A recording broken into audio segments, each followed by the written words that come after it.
सैनिकों को लात मार रहे थे और आधी तरफ मेरी कविता सुनाई जा रही थी। वो हिस्सा सुनाता हूं मैं आपको। और अगर आपने मेरा समर्थन किया, पूरे सदन ने समर्थन किया, तो मैं हिंदुस्तान के प्रधानमंत्री के सामने सीना तान के ये भाषा बोलना चाहता हूं। बहुत दुख होता है साहब, कब तक तिरंगे में लिपटी लाशें देखेंगे, कब तक सैनिकों का अपमान देखेंगे। तब मैं 4 लाइन पढ़ता हूं, देखना चाहता हूं ये सदन कितना समर्थन करता है। भारत माता का बंटवारा है जिनकी अभिलाषा में, वे समझेंगे अर्जुन के गांधी धर्म की भाषा में। फूल अमन के कभी नहीं खिलते कायर पर पार्टी में, नेहरू जी के श्वेत कबूतर मरे पड़े हैं घाटी में। दिल्ली वालों, अपने मन को बुद्ध करो या क्रुद्ध करो, कश्मीर को दान करो या गद्दारों से युद्ध करो।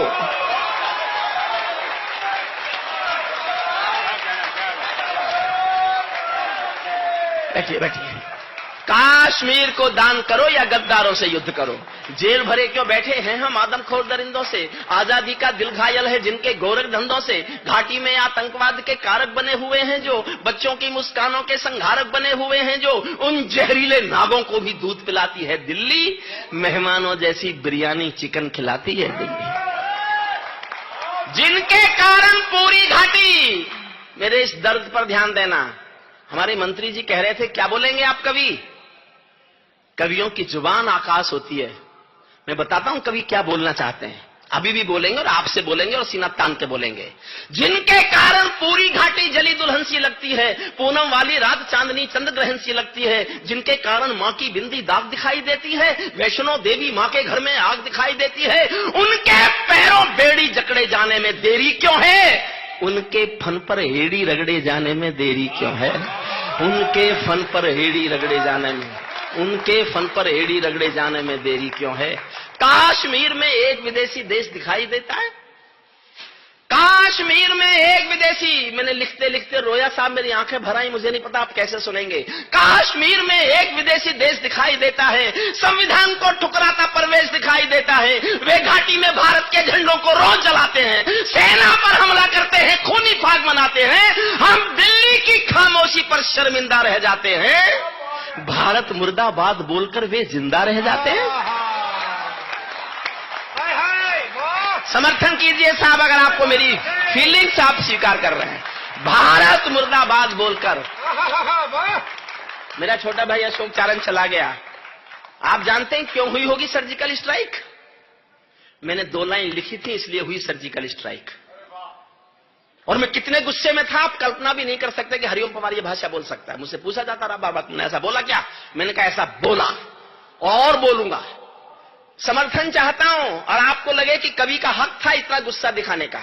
मैं हाथ इतनी जिम्मेदारी से हिंदुस्तान में संसद के खिलाफ बोलना चाहता था। मेरे गुस्से को स्वीकारना।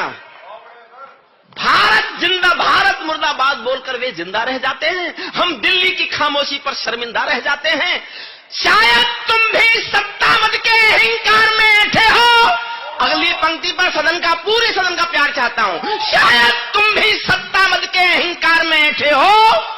क्या 17 मंत्री मरने के इंतजार में बैठे हो?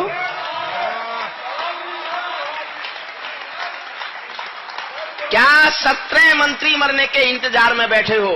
सेना पर पत्थरबाजों को कोई इतना समझा दो। इस साल की मेरी सबसे अच्छी पंक्ति पढ़ता हूं, प्रवीण शुक्ल को समर्पित करता हूं। समझ जाओ तो फिर तालियां मांगता हूं, क्योंकि हिंदुस्तान का एक रोग ही हो गया है कवि सम्मेलन का कि तालियां ही कर्ता का मापदंड हो गई हैं, जबकि तालियों से कर्ता का कोई लेना देना नहीं होता। मैं चाहता हूं उठे तालियां, आपकी पंक्ति समझ में आ जाए तो।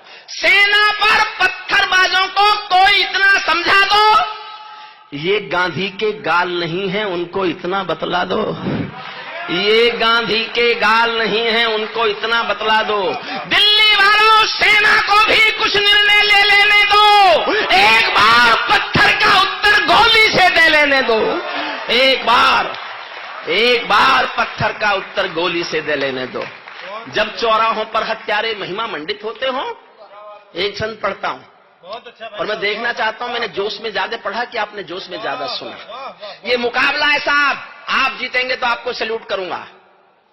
ये मैं प्रयोग कर रहा हूं, मैं देखना चाहता हूं कि मेरे पढ़ने में जोश ज्यादा है कि जनता के सुनने में जोश ज्यादा है। अच्छा है। और इस क्षण पर मैं आपके जोश में तय करना चाहता हूं कि जोश आप में, आपने ज्यादा जोश में सुना या ज्यादा जोश में मैंने सुनाया। अंजुम जी, मैं आपसे अनुरोध करूंगा, आप भी ध्यान से तालियां बजाना, समझने बजने से कुछ मतलब है नहीं, क्योंकि मैंने आपकी उन गजलों पर, गीतों पर बहुत तालियां बजाई जो मेरी समझ में ही नहीं आई। आती नहीं मुझे तो समझ में, आ ही नहीं सकता। अगर मेरी समझ में आ गया होता तो माइकल बन गया होता ना। मन मांगता हूं पूरे सदन का साथ। आप तैयार हैं ना आप सुनने के लिए? इतनी देर तो मुझे आपको तैयार करने में लगी। फिर मैं एक मोदी पे कविता सुनाऊंगा आपको, जैसी प्रवीण ने सुनाई। प्रवीण ने हास्य में सुनाई, मैं हास्य जानता नहीं हूं।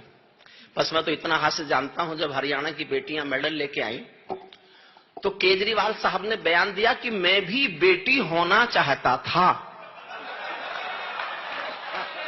लेकिन मोदी ने होने नहीं दिया। अच्छा, ये मेरे नहीं है, सुने हुए जमले, ये इन कवियों के सुनता रहता हूं मैं। पता नहीं किससे सुना मैंने, मनवीर से सुना, किससे सुना कि केजरीवाल साहब 5 कमरों के मकान में रहते हैं। एक कमरे में उनका परिवार रहता है और 4 कमरों में मोदी के खिलाफ सबूत रहते हैं। ये उनके रहने।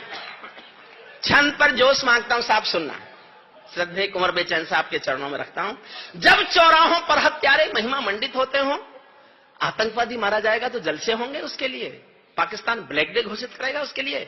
जब चौराहों पर हत्यारे महिमा मंडित होते हों, भारत मां की मर्यादा के मंजर खंडित होते हों, जब कश भारत के नारे हों गुलमर्गा की गलियों में, शिमला समझौता जलता हो बंदूकों की नलियों में, तो केवल आवश्यकता है हिम्मत की, खुददारी की। दिल्ली केवल 2 दिन की मोहलत दे दे तैयारी की। सेना को आदेश थमा दो, घाटी गैर नहीं होगी। जहां तिरंगा नहीं मिलेगा उनकी खैर नहीं होगी। जहां तिरंगा नहीं मिलेगा। भाई साहब क्या बात है, क्या बात है, क्या बात है। जहां तिरंगा नहीं मिलेगा उनकी खैर नहीं होगी। बर्मा बांग्लादेश तलक सीमा पर ऐठे रहते थे, बर्मा बांग्लादेश तलक सीमा पर ऐठे रहते थे, और हमारे नेता चूड़ी पहने बैठे रहते थे।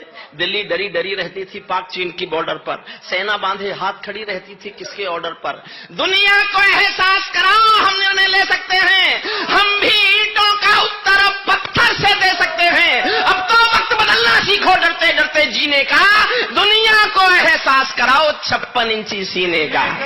दुनिया को एहसास कराओ, दुनिया को एहसास कराओ 56 इंची सीने का। सैनिक अपने प्राण गंवाकर देश बड़ा कर जाता है। मेरी कविता की सबसे अच्छी पंक्तियां सुनना। सैनिक अपने प्राण गंवाकर देश बड़ा कर जाता है, बलिदानों की बुनियादों पर राष्ट्र खड़ा कर जाता है। जिनको मां के बलिदानी बेटों से प्यार नहीं होगा, उन्हें तिरंगे को लहराने का अधिकार नहीं होगा। उन्हें तिरंगे को लहराने का अधिकार नहीं होगा।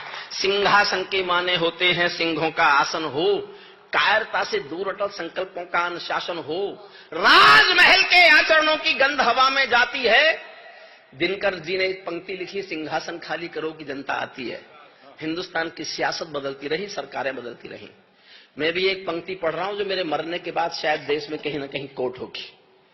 राजमहल के आचरणों की गंध हवा में जाती है, राजा कायर हो तो बिल्ली सिंहों को धमकाती है।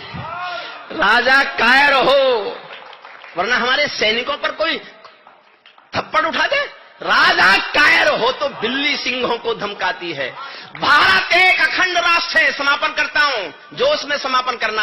भारत एक अखंड राष्ट्र है, सवा अरब की ताकत है। कोई हम पर आंख उठा ले किसकी भला हिमाकत है। धरती अंबर और समंदर को ये भाषा समझा दो, दुनिया के हर पंच सिकंदर को ये भाषा समझा दो। अब खंडित भारत मां की तस्वीर नहीं होने वाली, कश्मीर किसी के अब्बा की जागीर नहीं होने वाली। कश्मीर किसी के अब्बा की जागीर नहीं। बहुत मोदी पढ़ देता है।